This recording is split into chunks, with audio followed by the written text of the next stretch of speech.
அனைவருக்கும் வணக்கம். அகத்தவம் ஆண்டின் ஒவ்வொரு நாளும் பிப்ரவரி 7ஆம் தேதி ஜேம்ஸ் அலன் அவர்கள் புக் ஆஃப் மெடிடேஷன் என்ற அந்த நூலில் என்ன பகிர்ந்துள்ளார் என்பதை முதலில் தமிழ் மொழியில் ஒரு சொல்லில் கூற வேண்டுமென்றால் பற்றார்வர் என்று கூறலாம். தன்னை கட்டளையிட்டு கட்டுப்படுத்திக் கொள்வதில் வெற்றி பெற்றவர். கட்டளையிடுவதற்கும் கட்டுப்படுத்துவதற்கும் மட்டுமே அவர் பொருத்தமானவர். நீங்கள் வெல்லும் ஆற்றலை பெற விரும்பினால் நீங்கள் மெய்நிலையின் செயற்பாட்டு தன்மையும் வளர்த்துக் கொள்ள வேண்டும். நீங்கள் தனித்து உறுதியுடன் இருக்க வேண்டும். அனைத்து ஆற்றலும் அசையாமையுடன் தொடர்புடையது. ஒரே இலக்காக இருங்கள். ஒரு நிறைவான மற்றும் பயனுள்ள நோக்கத்தை கொண்டிருங்கள்.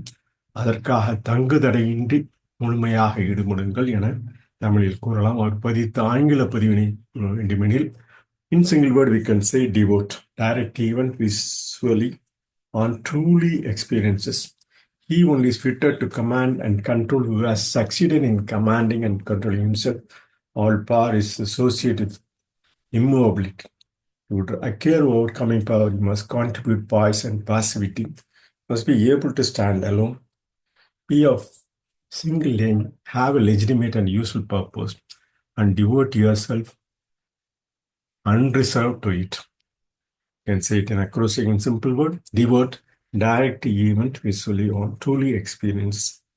தமிழ் மொழியில் ஒரு சொல்லில் கூறும் பற்றார்வர் என தன்னை கட்டளையிட்டு கட்டுப்படுத்திக் கொள்வதில் வெற்றி பெற்றவர். கட்டளையிடுவதற்கும் கட்டுப்படுத்துவதற்கும் மட்டுமே அவர் பொருத்தமானவர்.